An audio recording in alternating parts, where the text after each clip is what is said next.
Hello, everybody. Hello.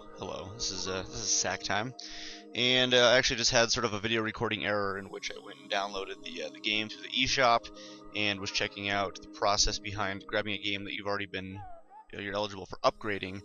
And it turns out there's nothing to it other than it says here's your discounted price, because I'm sure it connects to your Club Nintendo account.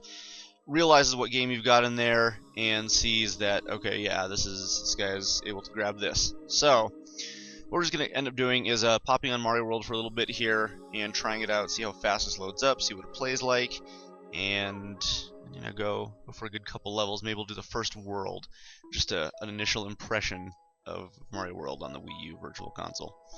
So we're going to be playing with the normal gamepad today, and look at that, it loads up nice and quickly too, very much like the classic Wii version, as those games did boot up in a pretty expedient manner. So pop into some Mario World, enjoy. There's a nice little story. There's Bowser is mentioned because he's a key component to the Mario games. Still. All right, cool.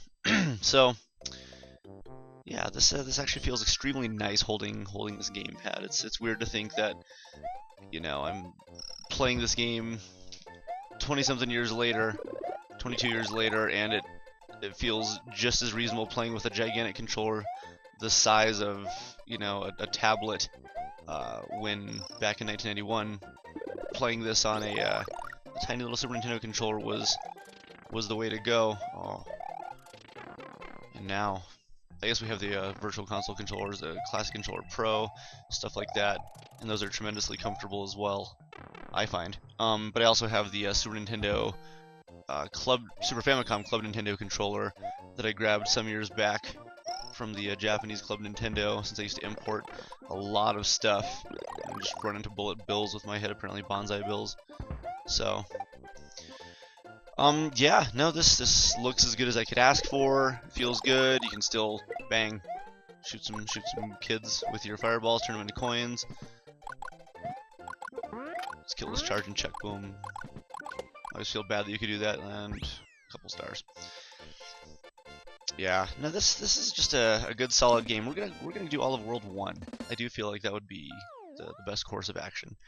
And obviously, with these buttons being laid out in such a way that we don't really need to reassign anything, we're gonna go ahead and leave all the buttons exactly the same. Though this would also be something fun to mess around with your friends and see how people react to buttons getting jacked up for a game that they've been familiar with for their whole lives, basically. And this I still find to be the most comfortable default, and I've always wondered why a lot of Nintendo games on the DS or 3DS Virtual Console, and regular DS games, a good chunk of them still end up doing the button reassignment A and B, which makes sense if you're thinking of things in the terms of A and B, but Y and B I still find to be infinitely more comfortable as a standard for the direction of your thumb. So, that's just the way these things go. Let's continue and save. Look at that. There's now living on the edge. Save our progress of 2 whole levels being completed.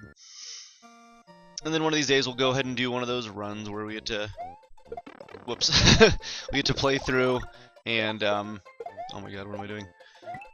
I'm getting distracted by delicious concepts of I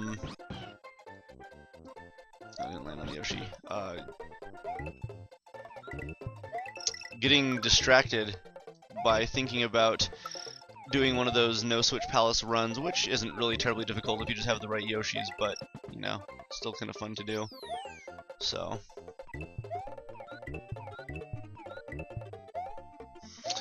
alright. I was like, I could eat the piles of dirt. Made me feel extra good about myself. Charge and check. There it is. And super crisp. I mean, this is like, pixel for pixel kind of thing. The upscaling, though the regular Wii Virtual Console looked as crisp as you could ask for too. It just, the auto widescreen, not quite as ideal, but not really much of a complaint. this looks and plays superb. I'll keep reiterating that. A lot of good memories of this game. As a kid, there was something about Mario World to me that was more magical. So I guess this is gonna be this sort of little mini review. Go ahead and turn into that. And I think it was in the terms of colors and level design, and the fact that they really embraced. I thought I had a fire flower. The fact that they really embraced. Oh jeez, this is embarrassing. As I was saying, the fact that they embraced the Super Nintendo having like this sort of four-color dynamic, which was the red, blue, yellow, and green, especially on their buttons, and the Yoshis had that. When I was younger, I learned how to talk, but apparently forgot. I imported the Super Famicom. Well, I guess I didn't really import it. I rented one from a video game store here in town, and they had Super Mario World, Mario Brothers 4. And I remember at the time, this is before the official's, announcement or release of it in the States, and I felt like the luckiest kid on the planet to be able to play this game a little bit early. And seeing the game in 16-bit, first 16-bit game I played, that's not true, I played the Genesis. I don't know what I'm lying to you guys about.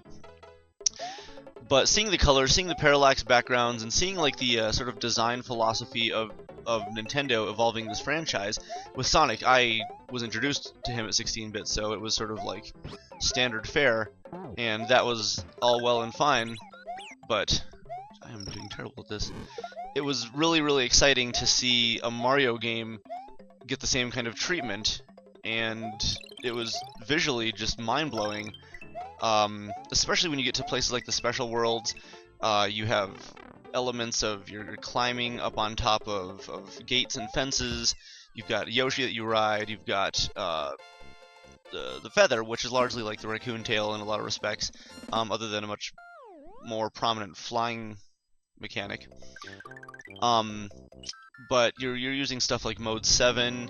The Koopa Kids are here, and like they had this sort of feel to the game. Get a whole bunch of extra lives bouncing on things.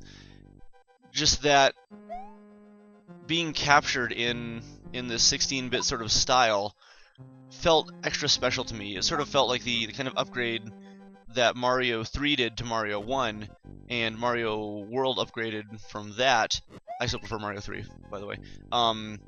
And likewise, Yoshi's Island was an upgrade from that. Not in terms of just straight up better, but they had improvements upon hardware that allowed them to be a little bit more experimental and try a lot of new things.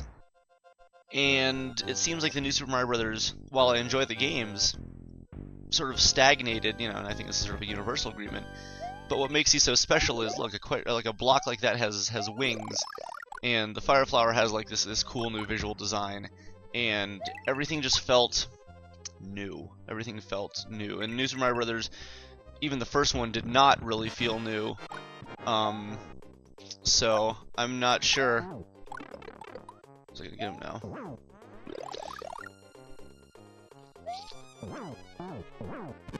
And I don't know. It just, there's something about the magic of these. The controls all been largely the same. Minor tweaks here and there, but when you think of Mario World, everybody remembers this game pretty fondly, and it truly holds up, as I see it, extremely well. The world map is still better than even the new Super Mario Bros. Wii U, which it's really all just comes down to visual design. The games are great, they play well, but I wish they had some sort of visual identity that made me feel as if, oh, this is more unique, this is more distinct. The power-ups are cool, the graphics are great, but they don't scream, like you look at screenshots of all the new games, and obviously they're all sort of modeled after the same design, and it just doesn't feel quite as special as being able to identify Mario 1, USA, 3, World, Yoshi's Island, or any of these other ones based off of like a single screenshot where you say, well, clearly that's this world being represented. So, this is just a game that if you haven't had a chance to go through, absolutely do it. $8, $9, whatever it is right now, is such a phenomenal price for the classic game, and releasing this one as an early Wii U Virtual Console game is kind of cool in that this is the first Super Nintendo game that I ended up playing, and for a lot of people this is just a great thing to go back through. And for this price, you can't be beat. At my game store, we sell this game for $19.95 because the cartridge value is a little bit higher, and that's just the way of these things. But I'm always for people getting a cheaper alternative in a digital method. So whatever you do to get a chance to play this game, go ahead and do it, and we will we'll talk to you later on the next Sack Time. Hopefully next week, if they update with a bunch of new Virtual Console games, we'll have some more impressions then. But until then, thanks a lot, guys. Adios.